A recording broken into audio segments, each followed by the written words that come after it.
నెల్లూరు జిల్లా ముత్తుకూరు మండలం బ్రహ్మదేవి గ్రామ పంచాయతీలో సీఎం చంద్రబాబు నాయుడు ప్రమాణ స్వీకారం గ్రామస్తులు చూసేందుకు ఆ గ్రామం మాజీ సర్పంచ్ రమేష్ స్వామి పెద్ద ఎల్ఈడీ స్క్రీన్లను ఏర్పాటు చేయడం జరిగింది.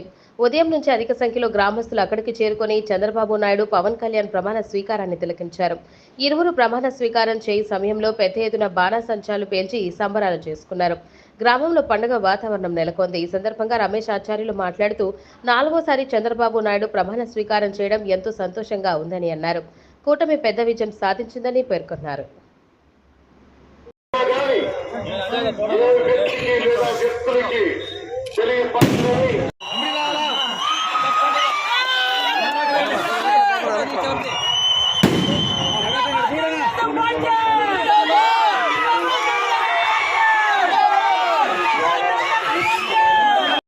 కార్యకర్తలు కూడా చనిపోవడం జరిగింది.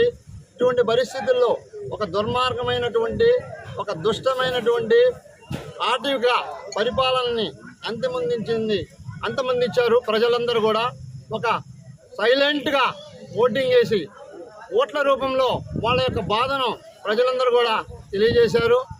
రాబోయే 5 సంవత్సరాల్లో తెలుగుదేశం పార్టీ పరిపాలన ప్రజా పరిపాలనగా ఉంటుంది. మన చంద్రబాబు నాయుడు గారు ముఖ్యమంత్రి అయినందుకు వారికి శుభాకాంక్షలు. అదేవిధంగా పవన్ కళ్యాణ్ వారికి కూడా శుభాకాంక్షలు.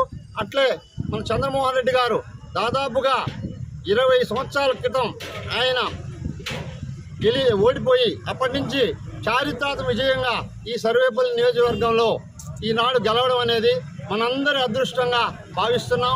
ఒక అలుపెరుగని పోరాట యోధుడు చంద్రమోహన్ రెడ్డి గారు, ఆయన ఇన్ని ఇబ్బందులైనా లెక్క చేయకుండా ఈ సర్వేపల్లి ప్రజల కోసం ఆయన యొక్క జీవితాన్ని అంకితం చేసి ఈరోజు ఎమ్మెల్యేగా ఆయన గెలవడం, శాసనసభలో అడుగుపెట్టడం మనందరికి కూడా ఆనందదాయకం. అదేవిధంగా ఈ జిల్లాలో కూడా రామనారెడ్డి గారికి మంత్రి పదవి ఇచ్చారు. అదేవిధంగా నారాయణ గారికి కూడా మంత్రి ఇచ్చారు. జిల్లాలో ఉండే 10 సీట్లను కూడా వాళ్ళిద్దరికి కూడా అభినందనలు తెలియజేస్తున్నాం. జిల్లాలో గెలిచిన 10 మంది శాసనసభ్యులకు కూడా శుభాకాంక్షలు తెలియజేస్తూ అభినందిస్తూ రాబోయే రోజుల్లో మంచి పటిష్ట నాయకత్వం ఈ జిల్లాలో ఉంది. ప్రజల యొక్క పనుల కోసం అందరూ కూడా పాటుపడతారు. వాళ్ళందరికీ కూడా శుభాకాంక్షలు చేస్తూ ఒక దుర్మార్గుడు, ఒక దుష్టుడి పరిపాలన అంతమందింది. ప్రజా పరిపాలన రామరాజ్యం వెలుగొందింది. రాబోయే రోజుల్లో కూడా అందరం కూడా కలిసికట్టుగా కార్యకర్తలను కూడా అందరూ ప్రజల యొక్క బాధలు తెలుసుకుంటూ వాళ్ళందరికీ సేవ చేస్తూ చంద్రబాబు నాయుడు గారి యొక్క వాళ్ళ యొక్క అడుగుజాడల్లో, అదేవిధంగా చంద్రమోహన్ రెడ్డి గారి అడుగుజాడల్లో, ఇతర నాయకుల యొక్క అడుగుజాడల్లో పనిచేస్తూ తెలుగుదేశం పార్టీకి ప్రజలకు మేలు చేస్తూ తెలుగుదేశం పార్టీకి మంచి పేరు తెచ్చేదానికి మేమందరం కూడా కృషి చేస్తామని చెప్పేసి ఇది ఒక చాలా